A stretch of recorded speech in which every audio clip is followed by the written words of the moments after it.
الحمدللہ رب العالمین والصلاة والسلام علی رحمۃ للعالمین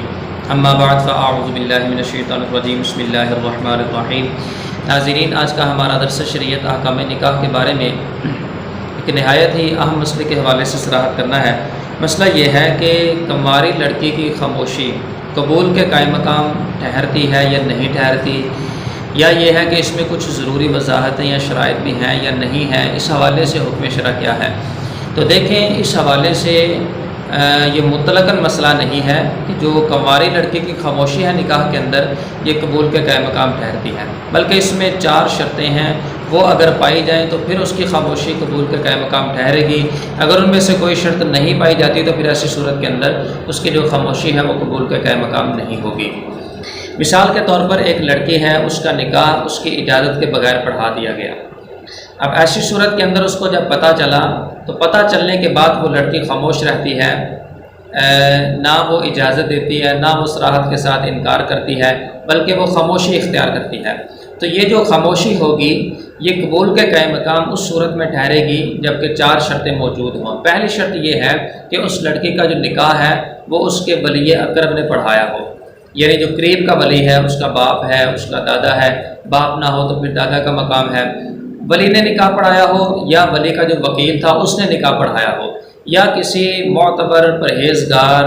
نیک آدمی نے نکاح پڑھایا ہو، تو پھر ایسی صورت کے اندر جو اس کی خاموشی ہوگی وہ قبول کے قائم مقام ہوگی۔ اس کو پتہ چلا کہ اس نے نکاح پڑھا دیا ہے تو اس کا خاموش رہنا اس کی رضامندی کے اوپر دلیل ہوگا۔ لہٰذا اس کے برخلاف اگر ولی ابعد نے نکاح پڑھایا، یعنی چچا نے نکاح پڑھایا، ماموں نے نکاح پڑھایا، خالو نے نکاح پڑھایا، تو پھر ایسی صورت کے اندر اس لڑکی کی جو خاموشی ہوگی یہ مطلقاً اس کی طرف سے اجازت قرار نہیں پائے گی۔ دوسری شرط یہ ہے کہ ولی اقرب نے، ولی نے یا اس کے وکیل نے نکاح تو پڑھایا تھا، تو لڑکی کا نکاح جس لڑکے کے ساتھ پڑھایا گیا وہ لڑکی اس کو پہچانتی بھی ہو کہ فلاں کزن ہے، فلاں جو ہے وہ چاچے کا بیٹا ہے، فلاں ماموں کا بیٹا ہے، یا فلاں بن فلاں بن فلاں ہے، تو یعنی وہ لڑکی اگر اس کو پہچانتی ہے اور پھر خاموش رہتی ہے، قریب کے ولی نے نکاح پڑھایا ہے یا اس کے وکیل نے نکاح پڑھایا ہے، تو پھر ایسی صورت کے اندر بھی اس کا خاموش رہنا ہی اس کی طرف سے رضامندی اور قبول کے اوپر دلیل ہوگا۔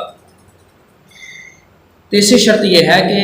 اگر ولی ابعد نے نکاح پڑھایا، یعنی چچا نے نکاح پڑھایا ہے یا ماموں نے نکاح پڑھایا ہے، تو اب اس میں 2 شرطیں ہیں۔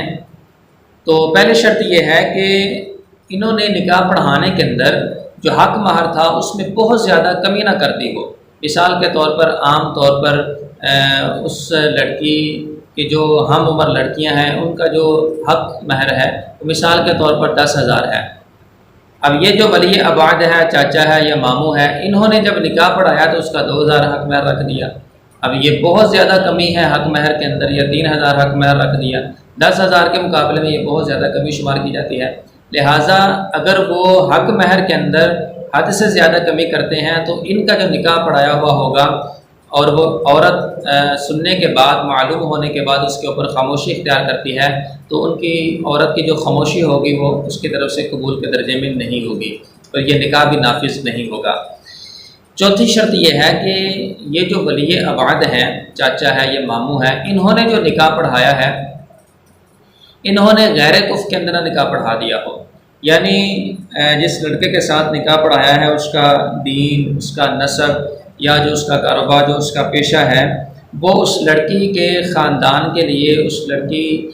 کے گھر والوں کے لیے باعث عار نہ ہو، باعث شرمندگی نہ ہو، یعنی کوئی گھٹیا پیشے کے ساتھ اس کا تعلق نہ ہو، گھٹیا ذات کے ساتھ اس کا تعلق نہ ہو۔ اگر غیر کفر کے اندر بھی انہوں نے نکاح پڑھا دیا ہے، چاچے نے، مامے نے، جو دور کے ولی ہیں، تو اب بھی لڑکی کو معلوم ہوا وہ خاموش رہی، تو اب بھی جو اس کی خاموشی ہوگی اس کی طرف سے رضامندی اور قبول کے قائم مقام نہیں ہوگی، اور یہ نہ ہی اس طرح کیا ہوا نکاح شرعاً نافذ ہوگا۔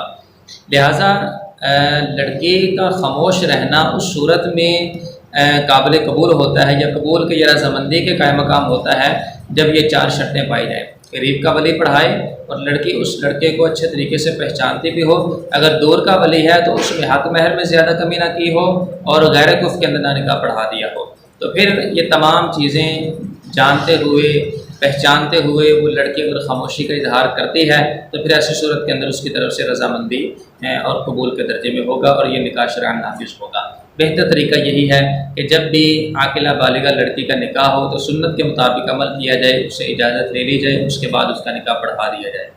اللہ تعالی ہم سب کو علم نافع عطا فرمائے، آمین بجاہ النبی الامین صلی اللہ علیہ وسلم۔